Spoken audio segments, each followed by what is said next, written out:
ধুনীয়াকৈ ভোটদান চলি আছে আৰু প্ৰথম পৰ্যায়ত যিখিনি নিৰ্বাচন হৈ গ'ল আমি একচুৱেলি যিদিনাৰ পৰা নমিনেশ্যন ফাইল হ'ল সিদিনাৰ পৰাই আমি মোটামুটি আগবাঢ়ি আছোঁ।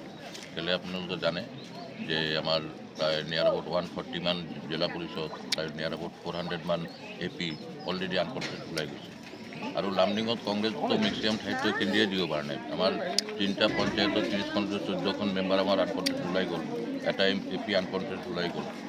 বিজেপিৰ স্থিতি খুব ধুনীয়া, ৰাইজে উন্নয়নৰ লগত আছে।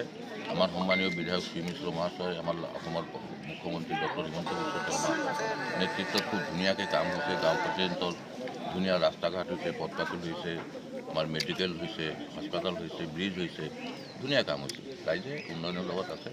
এতিয়ালৈকে কিমান পৰিমাণ ভোট কাষ্টিং হৈছে বুলি আপুনি ভাবে? এতিয়ালৈকে যিমানখিনি খবৰ পাইছোঁ প্ৰায় 30% মান হৈছে। 30% মান। ভোটৰ যিখিনি আমি ট্ৰেছ দেখি আছোঁ, ৰাইজৰ যিখিনি উৎসাহ দেখি আছোঁ, মানে উৎসাহ দেখি মই এটা কথা ক'ব পাৰোঁ যে জয়টো আমাৰ নিশ্চিতই, এইখিনি কোনো কথাই নাই, কিন্তু পাৰ্চেণ্টেজৰ ভোটটো খুব ভাল। ধুনীয়াকৈ ভোটদান চলি আছে আৰু প্ৰথম পৰ্যায়ত যিখিনি নিৰ্বাচন হৈ গ'ল আমি একচুৱেলি যিদিনাৰ পৰা নমিনেশ্যন ফাইল হ'ল সিদিনাৰ পৰাই আমি মোটামুটি আগবাঢ়ি আছোঁ। কেলৈ আপোনালোকে জানে যে আমাৰ প্ৰায় নিয়াৰ এবাউট 140 মান জিলা পৰিষদ প্ৰায় নিয়াৰ এবাউট 400 মান AP অলৰেডি আনকনটেষ্ট ওলাই গৈছে আৰু লামডিঙত কংগ্ৰেছটো মেক্সিমাম ঠাইতকৈ কেন্দ্ৰীয় দিব পৰা নাই। আমাৰ 3টা পঞ্চায়তত 30খন 14খন মেম্বাৰ আমাৰ আনকনটেষ্ট ওলাই গ'ল, এটা AP আনকনটেষ্ট ওলাই গ'ল। বিজেপিৰ স্থিতি খুব ধুনীয়া, ৰাইজে উন্নয়নৰ লগত আছে। আমাৰ সন্মানীয় বিধায়ক শ্ৰী মিশ্ৰ মহাশয়, আমাৰ অসমৰ মুখ্যমন্ত্ৰী ডক্টৰ হিমন্ত বিশ্ব শৰ্মা নেতৃত্বত খুব ধুনীয়াকৈ কাম হৈছে। গাঁও পৰ্যন্ত ধুনীয়া ৰাস্তা ঘাট হৈছে, পথ পাতল হৈছে, আমাৰ মেডিকেল হৈছে, হাস্পাতাল হৈছে, ব্ৰিজ হৈছে, ধুনীয়া কাম হৈছে। ৰাইজে উন্নয়নৰ লগত আছে। এতিয়ালৈকে কিমান পৰিমাণ ভোট কাষ্টিং হৈছে বুলি আপুনি ভাবে? এতিয়ালৈকে যিমানখিনি খবৰ পাইছোঁ প্ৰায় 30% মান হৈছে। 30% মান।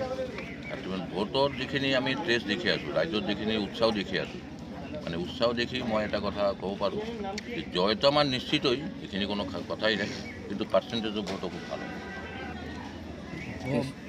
দ্বিতীয় পৰ্যায়ত ধুনীয়াকৈ ভোটদান চলি আছে আৰু প্ৰথম পৰ্যায়ত যিখিনি নিৰ্বাচন হৈ গ'ল আমি একচুৱেলি যিদিনাৰ পৰা নমিনেশ্যন ফাইল হ'ল সিদিনাৰ পৰাই আমি মোটামুটি আগবাঢ়ি আছোঁ।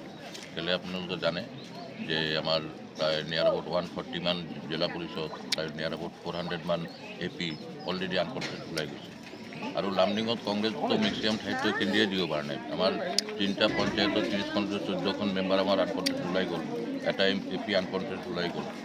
বিজেপিৰ স্থিতি খুব ধুনীয়া, ৰাইজে উন্নয়নৰ লগত আছে। আমাৰ সন্মানীয় বিধায়ক শ্ৰী মিশ্ৰ মহাশয়, আমাৰ অসমৰ মুখ্যমন্ত্ৰী ডক্টৰ হিমন্ত বিশ্ব শৰ্মা নেতৃত্বত খুব ধুনীয়াকৈ কাম হৈছে। গাঁও পৰ্যন্ত ধুনীয়া ৰাস্তা ঘাট হৈছে, পথ পাতল হৈছে, আমাৰ মেডিকেল হৈছে, হাস্পাতাল হৈছে, ব্ৰিজ হৈছে, ধুনীয়া কাম হৈছে। ৰাইজে উন্নয়নৰ লগত আছে। এতিয়ালৈকে কিমান পৰিমাণ ভোট কাষ্টিং হৈছে বুলি আপুনি ভাবে? এতিয়ালৈকে যিমানখিনি খবৰ পাইছোঁ প্ৰায় 30% মান হৈছে। 30% মান। ভোটৰ যিখিনি আমি ট্ৰেছ দেখি আছোঁ, ৰাইজৰ যিখিনি উৎসাহ দেখি আছোঁ, মানে উৎসাহ দেখি মই এটা কথা ক'ব পাৰোঁ যে জয়টো আমাৰ নিশ্চিতই, এইখিনি কোনো কথাই নাই, কিন্তু পাৰ্চেণ্টেজৰ ভোটটো খুব ভাল।